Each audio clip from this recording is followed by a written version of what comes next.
Yo, what's going on? We're live, we are direct, and I simply want to lay out the 5-step process that can help you close 5-figure deals. It's a process proven over the past 3 years. And yeah, I'm going to share this process with you step by step. And so, without further ado, we're just going to hop into the first part of the process. The first part of the process, clarity. Clarity is the first part of the process. I think often where people get things wrong, where people stop getting momentum, is they do not get the clarity in what direction, what pace, why they're doing something, like why it's important. And I think without that level of clarity, then people are going to be half in, half out. Clarity is number one.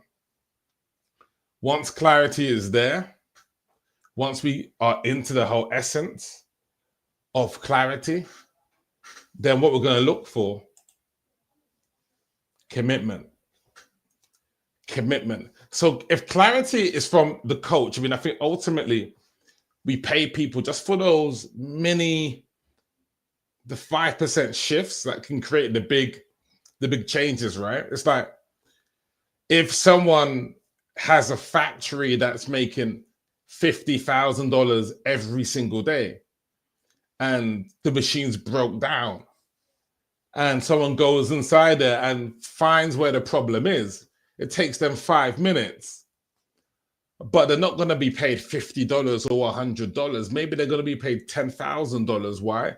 Because of the value of getting that little bit of clarity is. And I think from a coach, getting that little bit of clarity can be the momentum to change absolutely everything. So number one is clarity from the coach.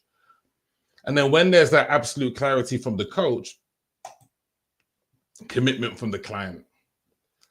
I think there's the commitment to follow the course, the commitment to the higher vision, commitment to serve, commitment to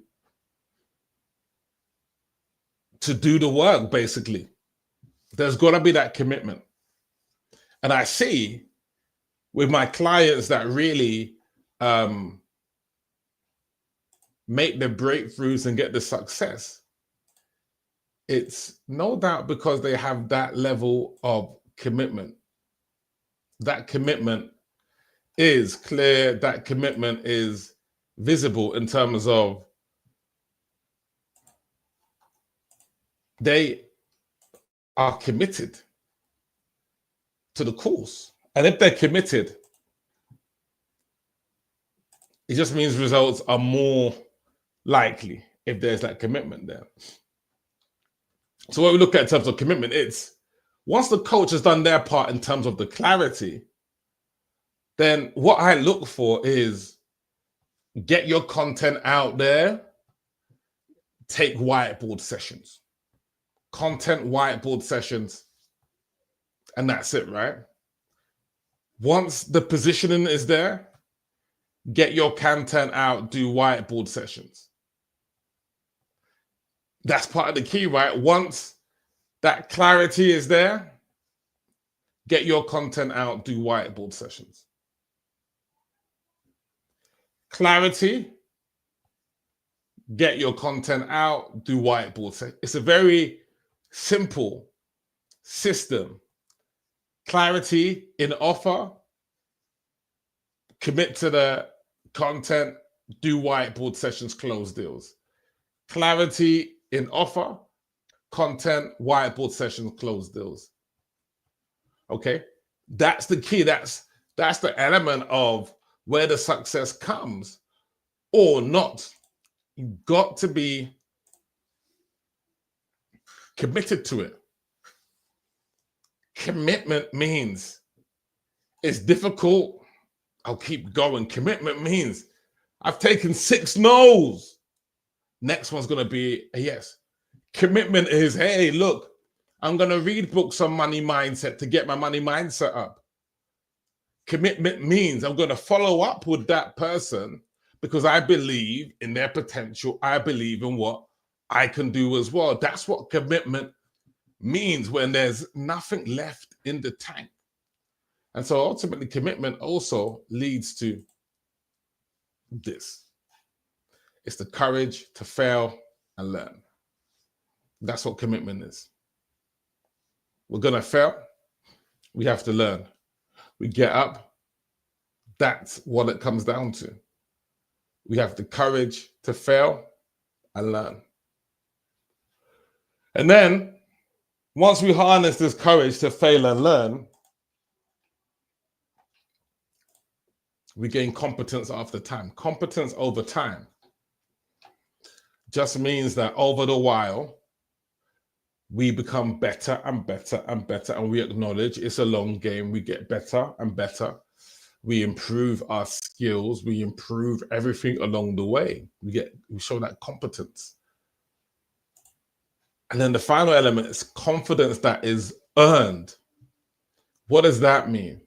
Well, confidence that's earned means we are not going to be confident. It's like people taking AI certifications, not going to be competent, not going to be confident. People going onto a new platform, not going to be competent, not going to be confident. But that's why this and this, both of these two things help that process.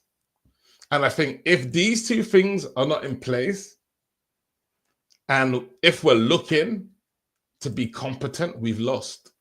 We're not competent. If we're looking to be confident, we're not.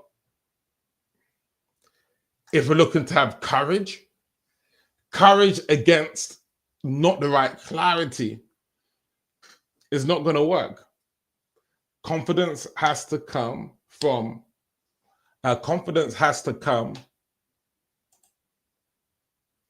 having that clarity and commitment at the start. Courage needs, it becomes a lot easier, right? I mean, if you're going at, some people say to me, Jay, look, I'm just going to try something out, see how it goes. But in reality, that doesn't work, right? It doesn't work. And so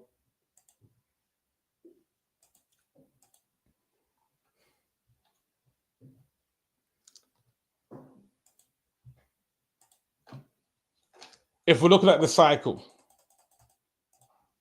like number one. So if we're looking at, first of all, yes, we mentioned clarity. We're talking about a 6-year-old can understand. So simple. Then after that clarity is there and a 6-year-old can understand, then after this, what are we talking about? Clarity must lead to courage. Courage means whatever it takes. Whatever it takes. Not whatever is comfortable, but whatever it takes. 3. Then we lean into the whole area of clarity, then commitment,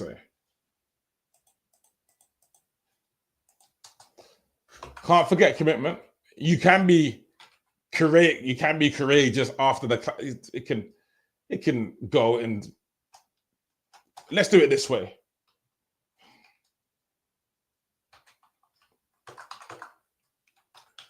It doesn't matter, right? So if you commit